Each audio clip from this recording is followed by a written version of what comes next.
There is a particular exhaustion that comes not from physical labor but from thinking, from the relentless activity of a mind that refuses to accept surface explanations, that can't help but probe beneath every statement, that finds questions where others find answers. You're in a conversation, and while everyone else has moved on to the next topic, you're still processing the previous one, dissecting it, turning it over in your mind like a stone you're trying to see from every angle. By the time you've formulated your response, the moment has passed, and you're left with this fully formed thought that has nowhere to go. This is the life of the deep thinker, not as a romanticized archetype, not as an intellectual superiority complex, but as a lived experience that carries both profound gifts and genuine costs. You don't choose to think this way. You can't turn it off when it becomes inconvenient. Your mind simply works at a different depth than the minds around you. And that difference, however valuable it might be in certain contexts, creates a fundamental alienation from much of human experience. Let's be clear about what we're actually discussing.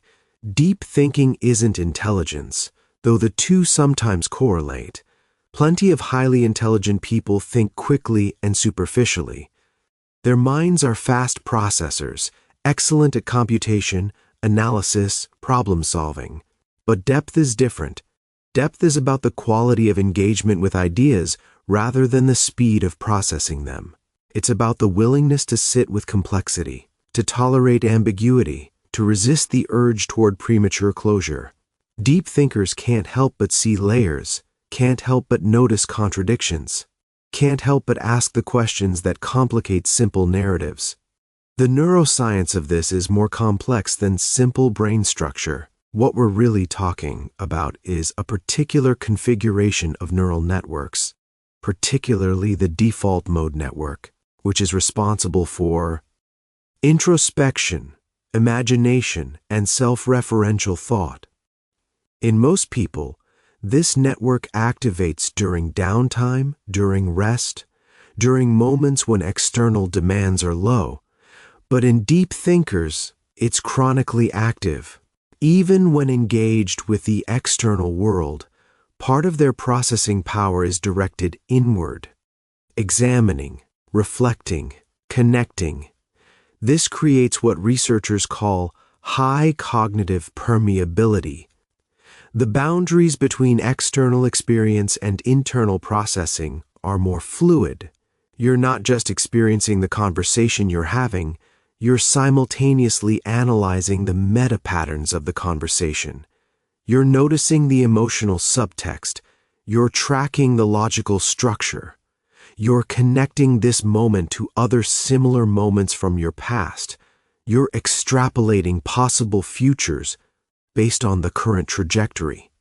All of this happens automatically, beneath conscious awareness, until the sheer volume of processing overwhelms your capacity to stay present. The result is a particular kind of split consciousness. You're both participant and observer, both in the moment and outside it, both engaged with what's happening and analyzing what it means. This dual awareness can be extraordinarily valuable. It's what produces insight, wisdom, the ability to see patterns others miss. But it's also exhausting, because you're never fully in one place. You're always straddling the line between experience and examination. And that line, walked long enough, starts to feel like a fracture. Let's talk about what this actually feels like in daily life. Because the abstract description doesn't capture the lived texture of it. You're at a party, people are laughing, talking, the energy is high. And you're there participating, but there's also this other layer of awareness. You're noticing how the social dynamics are playing out. Who's dominating the conversation? Who's being subtly excluded? The performance of intimacy that masks actual distance. The ways certain. People light up when they talk about themselves, but dim when others do. You're seeing all of this, and you can't unsee it. And it makes genuine participation difficult because you're too aware of the mechanisms to lose yourself in the moment. Or you're reading something, an article, a book, doesn't matter. And while most people would read it, absorb the information, and move on, you're interrogating every claim, following the implications, noticing the assumptions embedded in the language, thinking about what's not being said, what perspective is being excluded, what agenda might be shaping the narrative. This critical engagement is valuable. It prevents you from being easily manipulated. But it also means you can never just consume information passively. Everything requires active processing. And active processing is work. Or someone says something casual, a throwaway comment, and it triggers a chain of thought that occupies you for hours. You're turning it over, examining it from different angles, trying to understand what it reveals about the person, about the situation, about the broader patterns of human behavior. And you know rationally that you're overthinking, that the comment probably wasn't that deep. But you can't help it. Your mind has grabbed onto it and won't let go until it's extracted whatever meaning might be buried there. This pattern has consequences. The first and most obvious is social. Deep thinkers often struggle in conventional social contexts because most social interaction is optimized for breadth rather than depth. People exchange information quickly, maintain surface-level connection, keep things light, and there's nothing wrong with that. It serves a function. But for the deep thinker, surface-level interaction feels hollow, not because they're judging it as inferior, but because it doesn't engage the parts of their mind that are most alive. They crave conversations that go somewhere, that explore ideas, that allow for complexity and nuance, and the kind of thinking that takes time. But these conversations are rare, and when you do find them, they're often so energetically demanding that you need days to recover.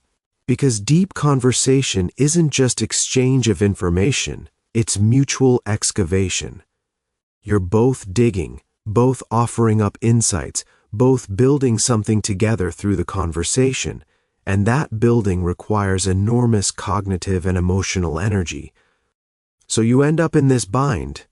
Surface interaction doesn't nourish you, but deep interaction exhausts you, and you're left oscillating between understimulation and overstimulation, with no comfortable middle ground. The second consequence is existential. Deep thinkers often struggle with meaning in a way that people who think more superficially don't. Not because they're more philosophical by choice, but because they can't help but notice the constructed nature of meaning. They see how narratives are built, how beliefs are adopted, how people convince themselves of things that aren't necessarily true because the alternatives are too uncomfortable. And once you see the scaffolding beneath meaning, it's hard to take any particular meaning structure as absolute. This can lead to what psychologists call existential isolation, not the loneliness of being without people, but the deeper loneliness of recognizing that your subjective experience is fundamentally inaccessible to others, that no matter how much you try to communicate what you're thinking or feeling, there's always a gap between your internal experience and what you can externalize. And for deep thinkers, this gap is particularly pronounced because their internal experience is so complex, so layered, so difficult to translate into language that doesn't flatten it. You might be in a relationship, close to someone, sharing your life with them, and still feel utterly alone because they can't access the depth of your processing. They see your conclusions, but not the vast network of thought that produced those conclusions. They hear your words, but not the 1,000 unspoken thoughts that contextualize those words.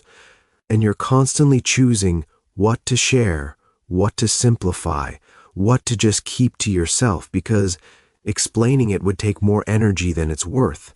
Let's address something that often gets romanticized about deep thinking, but is actually quite painful: the inability to be satisfied with simple answers. Most people, when confronted with a difficult question, can settle on an answer that's good enough. They can live with ambiguity. They can accept that some things are unknowable and move on.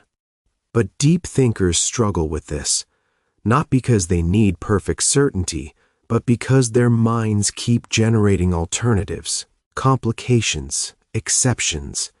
Every answer opens new questions. Every conclusion reveals new uncertainties. This is particularly difficult in a culture that rewards decisiveness, that values people who can make quick decisions and stick with them, that interprets hesitation as weakness. The deep thinker appears indecisive, but they're not. They're just aware of more variables, they're holding more possibilities, they're trying to account for more complexity.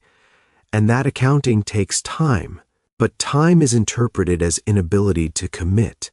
Nuance is interpreted as equivocation, and the deep thinker learns to hide their actual thought process and just produce the expected quick answer, even when that answer feels reductive. This hiding has costs, because when you constantly simplify your actual thoughts to make them palatable to others, you start to feel invisible. Not the you that exists in your full complexity, but a flattened version that's easier for others to process. And over time, you might even start to doubt whether the complex version is real or if you're just overcomplicating things that are actually simple.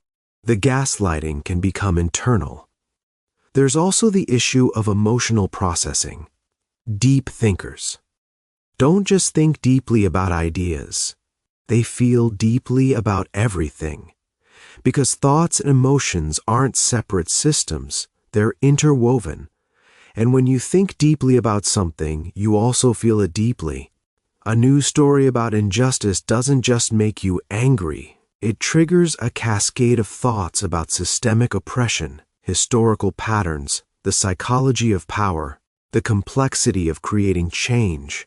And all of that thinking amplifies the emotion, which amplifies the thinking, until you're overwhelmed by something that others processed and moved past in minutes. People often tell deep thinkers they're too sensitive. And in one sense, that's accurate. They are more sensitive. But not because they're emotionally fragile, because they're emotionally complex. They don't just react to the surface of situations. They respond to the implications, the meanings, the connections to broader patterns. And those responses are proportional to what they're perceiving, even if what they're perceiving isn't visible to others. Let's talk about the relationship between deep thinking and time. Because this is where things get particularly strange. Time, as experienced by a deep thinker, moves differently. Not objectively, of course, but subjectively, perceptually. When you process information at high depth, when you're extracting multiple levels of meaning from each moment, those moments expand. They contain more, and containing more makes them feel longer. This has both advantages and disadvantages. The advantage is richness of experience. Deep thinkers get more from less. A single conversation can fuel days of reflection. A single observation can open up entire new frameworks for understanding. They're not constantly seeking new stimulation because they're still processing the old stimulation. Their minds are constantly working with the material they've already gathered, finding new patterns, new connections, new insights.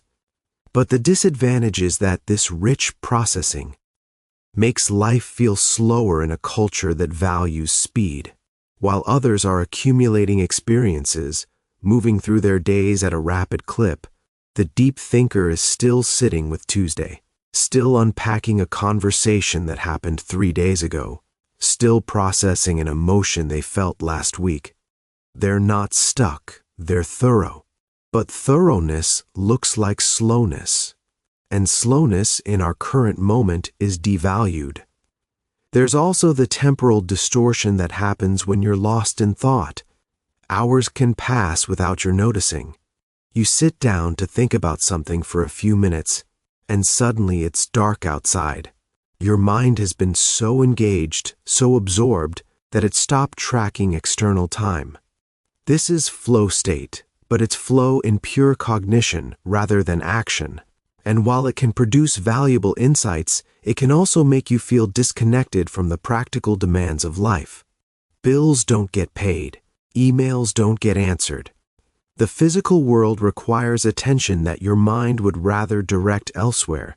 Let's address something crucial that gets missed in most discussions of deep thinking: the difference between productive depth and ruminative depth. Because not all deep thinking serves you. Sometimes it's generative, producing insights and understanding. But sometimes it's just circular. Your mind chewing on the same problem without making progress, replaying the same scenario without gaining new perspective. And distinguishing between these two modes is essential but difficult. Productive depth has a quality of openness. You're exploring, you're curious, you're following threads to see where they lead. There's a sense of discovery, even when what you're discovering is uncomfortable. You're making connections, building frameworks, developing understanding. And when you emerge from this kind of thinking, you have something. Not necessarily an answer, but a deeper grasp of the complexity. A more nuanced perspective. Growth, even if it's subtle. Ruminative depth has a quality of compulsion. You're not exploring, you're trapped. Your mind is looping, returning to the same thoughts without finding new angles. There's anxiety driving the process. You're trying to achieve certainty or control or resolution that the thinking itself can't provide. And when you emerge from this kind of thinking, you're just exhausted, no wiser, no clearer, just worn down by the circular processing. The tragedy is that deep thinkers often can't tell the difference while they're in it. Both modes feel like genuine engagement with important questions. Both involve the same level of absorption. But one is nourishing and one is depleting, and learning to recognize which requires a level of meta-awareness that's difficult to maintain when you're already several layers deep in thought. This is where practices like meditation, journaling, or therapy can be valuable, not because they stop the deep thinking, but because they help you develop a relationship with it. You learn to observe your thought processes rather than being completely identified with them. You can notice when thinking is serving you and when it's just running you. You can interrupt ruminative loops before they consume hours. You can direct your depth toward questions that actually matter, rather than letting it scatter across every possible concern. Let's talk about the creative dimension of deep thinking. Because while we've been discussing the challenges, there's an undeniable power in this cognitive style. Deep thinkers are often the people who produce genuine innovation, not because they're smarter, but because they're willing to sit in the complexity long enough to find novel solutions. They don't settle for the first answer. They don't accept conventional wisdom without interrogation. They keep pushing, keep questioning, keep exploring until they find something that others missed. This is why so many artists, writers, scientists, philosophers are deep thinkers. The work they do requires exactly this kind of sustained engagement with complexity. You can't write a novel without being able to hold an entire world in your mind simultaneously. Can't develop a new theoretical framework without being able to see connections across disparate domains. Can't create meaningful art without being able to process experience at multiple levels and translate that processing into form. But here's what people don't talk about. The creative output is a fraction of the actual thinking. For every insight that makes it into the world, there are 100 that don't. Hours of processing that produce nothing tangible. explorations that lead nowhere, connections that seemed profound in the moment but reveal themselves as superficial upon examination. The deep thinker's mind is constantly generating, but most of what it generates is discarded. And that can feel wasteful, like you're spending enormous energy for minimal return. The culture doesn't help. It celebrates the output while ignoring the process. It wants the brilliant insight, but doesn't want to hear about the weeks of confused meandering that preceded it. It values productivity, but doesn't understand that depth requires what looks like unproductivity, that you can't rush the process of making meaning, that genuine understanding emerges slowly, often when you're not actively trying to force it. The deep thinker knows this, but constantly feels pressure to speed up, to produce faster, to turn their process into something more conventionally efficient. Now let's address the interpersonal dimension more directly. Because deep thinkers don't just struggle with understanding others, they struggle with being understood. And that's a different, often more painful problem, because you can work on understanding others. You can develop empathy, learn to read social cues, get better at seeing from perspectives different from your own. But being understood requires the other person to do work, and most people aren't willing or able to do that work. They want the abbreviated version, the summary, the conclusion without the reasoning. And when you try to explain your actual thought process, their eyes glaze over, or they interrupt, or they simplify what you're saying into something easier to grasp but fundamentally different from what you meant. And you're left with the choice of either accepting the misunderstanding or exhausting yourself trying to correct it. And often, correction just makes it worse, because now you're being pedantic, nitpicky, unable to just let things go. So you learn to translate, to take your complex thoughts and compress them into simple statements that approximate but don't fully capture what you actually think. And this translation is its own kind of labor. It requires you to understand not just your own thoughts, but also the other person's capacity to receive them. You have to gauge how much complexity they can handle, how much nuance they're willing to tolerate, how much qualification makes a statement sound wishy-washy versus appropriately cautious. And you're doing all this calculation in real time while also trying to have an authentic conversation. The exhaustion of this is real, and it's invisible. People don't see the effort you're putting into making yourself comprehensible. They just see the final output. And if the output is good, they assume it came easily. They don't know about the internal editing, the discarded thoughts, the simplified versions that feel like lies of omission, the constant monitoring of whether you're being too much, too complex, too far outside their frame of reference. Let's talk about something rarely discussed, the way deep thinking affects your relationship to your own life. Because when you think deeply about everything, you're never fully immersed in anything. You're always at least partially outside the experience, observing it, analyzing it, trying to understand what it means.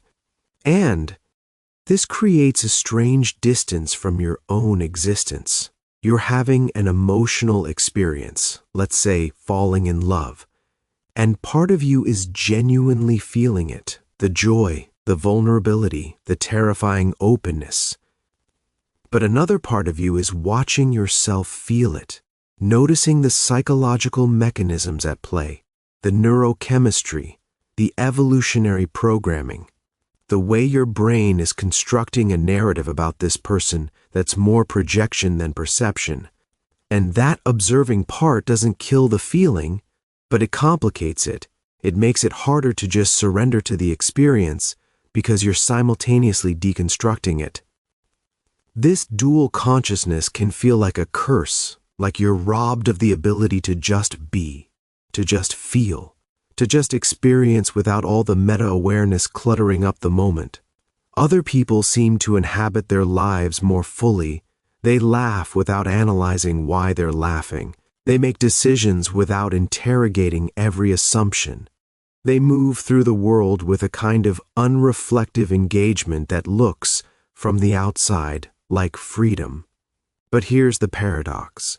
If you could turn off the deep thinking, you probably wouldn't, because as much as it complicates things, it's also the source of meaning.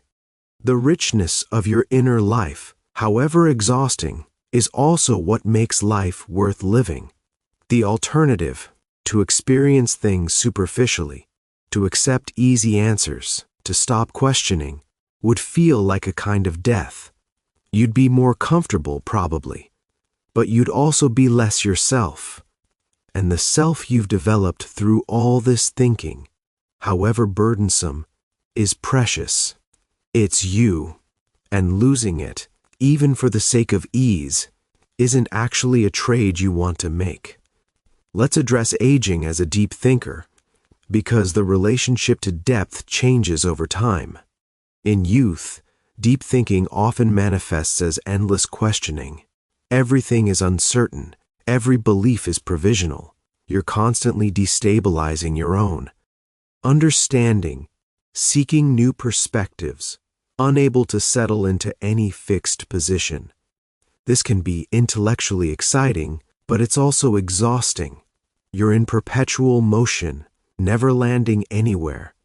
But something happens with age and accumulated experience. The thinking doesn't become shallower, but it becomes more integrated. You've been down enough rabbit holes that you start to recognize patterns. You've held enough contradictory ideas that you develop a tolerance for paradox. You've thought through enough complexities that you can navigate them with more ease. Not because the complexity has diminished, but because you've developed better tools for engaging with it.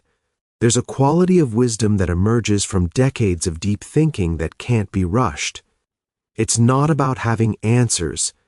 It's about having frameworks that can hold questions. It's about knowing which complexities matter and which are just mental noise. It's about developing discernment, the ability to distinguish between depth that serves and depth that just spins, and this wisdom makes the burden lighter, not absent, but more bearable. Older deep thinkers often report a kind of peace that younger ones can't imagine, not because they've stopped thinking deeply, but because they've made peace with the fact that complete understanding is impossible. They've stopped demanding certainty from themselves. They've accepted that ambiguity is the permanent condition, and that acceptance creates space. You can still engage with complexity, but you're not crushed by the impossibility of fully resolving it. This doesn't mean the challenges disappear. You're still alienated from people who think superficially. You're still exhausted by your own mind sometimes. You're still sitting with questions that have no clean answers. But you've developed a different relationship to all of it. It's less about trying to figure everything out and more about being curious about what you find along the way. The thinking becomes less compulsive and more like a practice. Something you do because it's how you engage with being alive, not because you're trying to achieve some final understanding. So where does this leave us?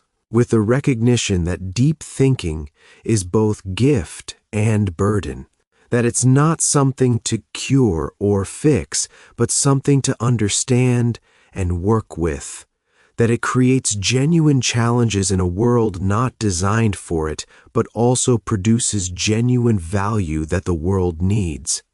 The deep thinker's task isn't to become more like everyone else, it's to find ways to make the gift sustainable, to protect their depth from being exploited or depleted, to create lives that honor how their minds actually work, rather than trying to force themselves into patterns that don't fit. This means accepting that you'll always be somewhat out of step with the culture, that you'll process more slowly than others expect, that you'll need more recovery time after social interaction, that you'll never be able to just skim the surface. And that's okay. The people who matter will understand, and the people who don't understand probably aren't your people anyway. It means learning to distinguish between depth that nourishes and depth that depletes, between thinking that produces insight and thinking that just loops, between complexity that reveals something real and complexity that's just mental gymnastics. This discernment is the work of a lifetime. But it's essential work, because without it, the gift of deep thinking becomes a burden that crushes you. It means finding or creating context where depth is valued, relationships that can handle it, work that requires it, communities that appreciate it. These contexts are rare, which means you might have to build them yourself, but they're worth building. Because depth without outlet is torture. You need places where your full processing capacity is welcomed, not just tolerated. And it means developing compassion for your own mind, for the way it insists on seeing everything from multiple angles, for the way it can't help but notice what others overlook, for the way it asks questions that complicate simple narratives. Your mind isn't trying to make your life difficult, it's just doing what it does, and what it does, however inconvenient, is also remarkable, a form of consciousness that's rarer and more valuable than the culture typically acknowledges. You think too much. You've heard it your whole life, and maybe it's true. Maybe you do think more than necessary, more than useful, more than most people can understand. But maybe thinking too much is better than thinking too little. Maybe depth, however burdensome, beats superficiality, however comfortable. Maybe the world needs people who can't help but notice, who refuse easy answers, who insist on complexity even when simplicity would be easier. Maybe your overthinking isn't a flaw. Maybe it's exactly the kind of thinking the world needs more of, just delivered by a mind that can't help but deliver it.